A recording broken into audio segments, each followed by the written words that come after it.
For this lesson, we're going to be taking a look at transformations of general polynomials. Obviously, to have reached this point, this course, you will have become very familiar with the transformations of a number of different functions, including parabolas. So when it comes to quadratic polynomials, you should be very familiar with the idea of the transformations that occur there. We're going to make use of a lot of the same concepts here, and to be honest with you, it's not practical to talk about a lot of the more complex transformations of a polynomial. It may be something we come across incidentally in the course, but it's not something we're going to be focusing on here. So really this is more review than anything else about just the general technique, and I'm going to give you some tips on how to work backwards. What if I give you a transformed graph and ask you to work backwards to the transformed equation? So just a reminder that the form that we're using in the course, we use A, K, P, and Q for our four transformation coefficients. And you can also keep in mind the way that individual points are transformed. Again, using A, K, P, and Q. The x coordinates are transformed by K and P. The y coordinates are transformed by A and Q. Our starting point for almost any discussion of a function usually starts with a table of values, so don't forget you can always go to there to start, and even if you need that to remind you of what the parent functions look like. So for the cubic, I start with x equals -2. -2 all cubed gives me -8. -1 all cubed gives me -1. 0 gives me 0. 1 gives me 1. 2 gives me 8. -2 all to the fourth, that's actually going to result in a positive. That's going to be positive 16, positive 1, 0, 1, and 16. A lot of words here. The thing to focus on is, first of all, A and K. We've seen this before. In particular, we've seen it when you were first introduced to the idea of a parabola in vertex form. Now, I've put in H and K here, but with our new transformations, that would be x minus P, and that would be plus Q. But again, so there is a parabola in vertex form. Notice there's no K here. You were never introduced to K until you got on to functions where a horizontal stretch or compression actually made a difference. The same is true here for any polynomial, actually, especially, well, in particular if we're talking about the parent functions, because the reason for that is because you can always take that k value and apply whatever this exponent is and essentially turn it into an a value. So for example, one example that I'll typically do, let's do it with a cubic. 2x all cubed is the same as 8x cubed. So here is a k value of 2 that has an equivalent value as an a value of 8. So in general, with polynomials, we focus on that vertical rather than horizontal. It's not always going to be the case, but it's something you need to keep in mind as far as representations. The other thing I want you to keep in mind is, like a parabola, the easiest transformations from a parabola, if we can see them, is how the vertex is transformed, the point 0, 0. Well, notice from our table of values that 0, 0 is common to all of the parent functions for polynomials, whether it's x squared, x cubed, x to the fourth, x to the fifth, and so on. So if you're lucky, if you are presented with something where you can actually see what the new location of 0, 0 is, then you know what your p and q values are. As is often the case, the best way to illustrate some of this stuff is to do some examples. And I've chosen 3 very specific examples here. In my first example or exercise, we can actually identify, because of the way that I've done this, the way I've laid out the points, this 0, 0, which is not a vertex, this is a cubic, it doesn't have a vertex, but this 0, 0, this central point, has quite obviously moved here to 3, -4. So if 0, 0 has moved to 3, -4, that actually tells me that my p value is equal to 3 and my q value is equal to -4. So my equation now becomes y equals a bracket k x minus 3, and this is a cubic, so that's all cubed, minus 4. So that's the information that I have so far. P and Q are already taken care of. And as I was discussing on the previous page, it's actually possible algebraically. We could take this q or this k which is being cubed, and we could cube that number and bring it outside and turn it into an a. Same thing is true going the other way. We can take this a and take the cube root of it and move it inside the bracket and turn it into a k. So we don't really need to have both of these at the same time. But depending on the graphs that you're given, you might choose one or the other. Now in this one, I actually say it is best to use a. I suggest that in this case, we are going to set k equal to positive 1. Now, and that is correct. Now, before we do that, why am I choosing to do that? Well, it's like the step pattern with a parabola. Normally, especially if you're lucky enough to have these first couple of points, over 1, up 1, over 1, down 1. So in this case, my delta x from here to here, that delta x is 1 unit. And it turns out from here to here, I also have a delta x of 1 unit. And so because I'm taking a step of 1 between the points that are given to me on the graph, horizontally, there's no reason for me to change the scale because the size of my steps on the graph have not changed in size horizontally. So that's the reason why I'm choosing a k value equal to 1. So that being the case, all I have to do now, I actually have two choices here. One of them is I can actually use some deductive reasoning to come up with my value for a, or I'll use algebra. And the way I use algebra is I actually sub a point. So if I set k equal to 1, my equation becomes y equals a bracket x minus 3 all cubed minus 4. And then I can sub any point. Now I don't want to sub my vertex. That's not going to help me here because I've already used not the vertex, sorry. I don't want to sub in what used to be 0, 0. I've already used that to find these values. If I put in 0, 0, I'm going to get an answer that doesn't help me here. So instead, I'm going to sub another point. So let's sub in the point 4, negative 2. And so my y value becomes negative 2. A is my unknown. My x value is 4, subtract 3, cube that whole thing, minus 4.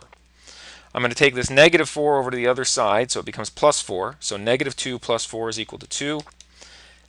I have a, and then 4 minus 3 is 1. 1 cubed is still 1. So here I end up with a is equal to 2. And so I end up with my final form, y equals 2, x minus 3, all cubed, minus 4. That's my final answer. Now, what is this deductive reasoning approach that I could have used? Well, if I start here, if you look at the parent function, you go to the right and then up. It increases. And if you look at my transformed function, if I go to the right, it also goes up. It's also increasing. So deductively, I know my a value has to be greater than 0. It's a positive number. Okay, step 1 is complete. Now, the other thing is, normally I would take one step over and I would go up by 1 unit. But here I take one step over and I go up from negative 4 to negative 2. That's going up by 2 units. So that's a scale factor of 2. That means there's been a vertical stretch by 2. And so once again we get a is equal to 2, has a magnitude of 2 because of the stretch, and it's positive because the function is increasing from left to right. You could have done this with k, you just would have gotten a more awkward answer. All right, let's take a look at another example where we're going to change things around a little bit. So in this case, well, you know what? Let's start by looking at the graph before we start writing anything out. You know what? We should just go ahead and write something out because bracket k bracket, because this central point 0, 0 has been moved to here, 3, negative 4. Well, how do I know that one? In this case, there's a kind of, well, it's actually a rotational symmetry. There's an odd symmetry here about this point 3, negative 4. Here you can see I take 3 steps over and up 1. 3 steps over, and down 1. So that's what tells me this 3, negative 4 is at that central location. So this is going to be x minus 3 all cubed, and it's shifted down by 4. Okay? So now, do we use a or k or both? In this case, normally, again, that idea of a step pattern, I take a step over by 1 and up 1. But from here, so if I just fill in the step pattern here, that's over 1, up 1. What is my step pattern here? Over 3, up 1. So the fact that this and this are the same in the y direction, that's going to tell me, you know what? I'm not dealing with a vertical change in the step pattern. So I'm going to actually set a equal to positive 1, and I'm going to deal with the k value instead. So I end up with y equals, a is positive 1. Now this k is inside the cubic, so I still have to keep this bracket, k bracket x minus 3, all cubed minus 4. And as I did before, brute force is just sub in a number here and go ahead and solve for k. And there's a deductive reasoning approach where we can look at this and say that this is a horizontal stretch by 3. Well, a horizontal stretch by 3, what does that give me for k? That gives me, well, let's figure out, is k positive or negative first of all? Has this been horizontally reflected? No, it has not. So the k value is positive, and a stretch by 3 gives me a k value of 1/3. So we should end up with k is equal to 1/3. Now let's go ahead and just do our brute force and sub in the point 6, negative 3. See what we get. So negative 3 is equal to k times 6 minus 3. That's all going to get cubed minus 4. I'm going to add 4 to both sides. I get 1 is equal to, now I'm going to cube this whole thing. So k cubed just becomes k cubed. 6 minus 3 is equal to 3. 3 cubed is 3 times 3 times 3 is equal to 27. Now I want to get k by itself, so I end up with 1 over 27 equals k cubed. And then to get k, I take the cube root of this whole thing. I'm kind of drawing it out here. And k is equal to the cube root of the numerator is just 1. The cube root of the denominator is, of course, 3. So we end up with our final form, y is equal to bracket 1 over 3 x minus 3, that square bracket is cubed minus 4. But that's not a typical representation of a cubic. Normally we actually represent these as if they have an a value. And in this case, that's a pretty easy thing to do. I just cube this number, that is the k value instead. And of course, 1/3 cubed is 1 over 27, bracket x minus 3, all cubed, minus 4. That's in a more traditional transformed notation for a cubic. But this is still mathematically correct. This is more of a convention. And you're probably going to see it this way more often than not. And finally, here, we take a look. We've got 0, 0 has been transformed to 3, negative 4. So our p and q values are going to be the same as they've been for all of them. But now let's take a look. Instead of this 1, 1 over 1 up 1, from here I'm actually going over 3 and up 2. So I have both a horizontal stretch and a vertical stretch.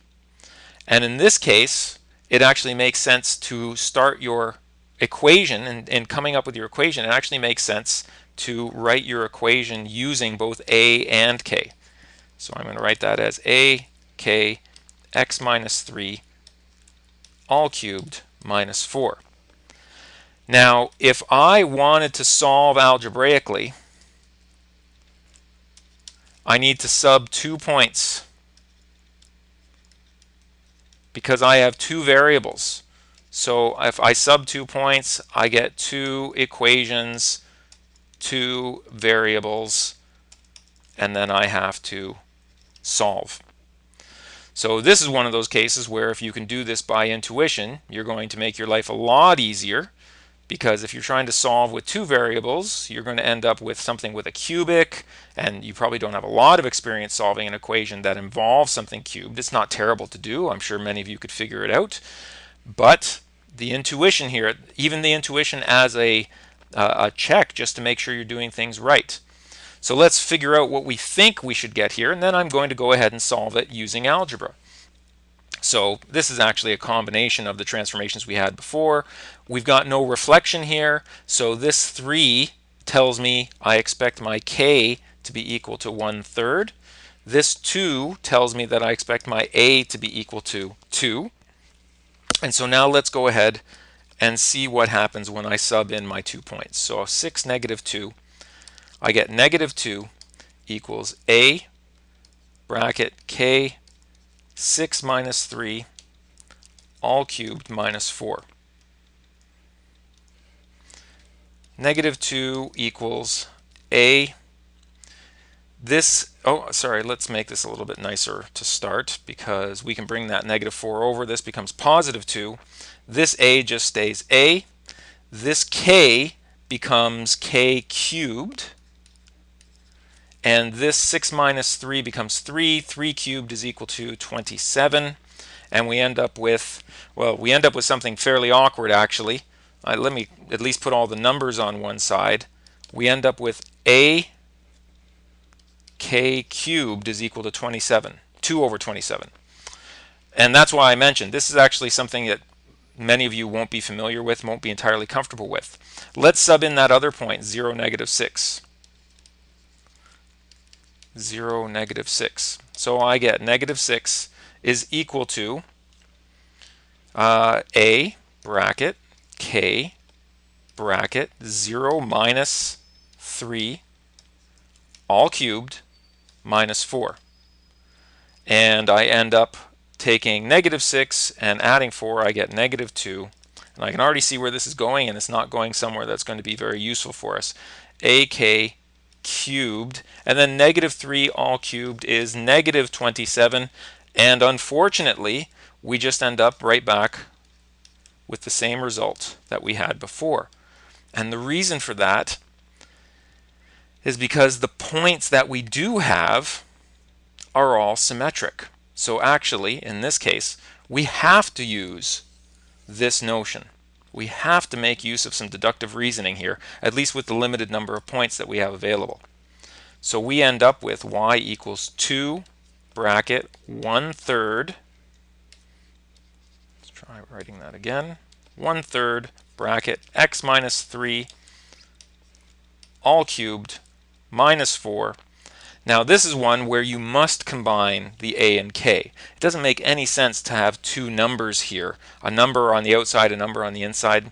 Again, mathematically correct, it just seems kind of odd to me. Who knows, maybe I'm the one who's wrong here. 1/3 cubed is 1 over 27, so we end up with 2 over 27 x minus 3 all cubed minus 4. Actually, you know, there's an irony there. I didn't even realize it. AK cubed is 2 over 27, and I said, well, this is a problem solving for a or k, and it's true, but we don't actually care about a or k individually, because this thing and this thing combined, remember this is k cubed, is AK cubed. So we actually can find that coefficient using substitution, and that worked just fine. But this is our final answer right there. And I think that's it for the examples. It is.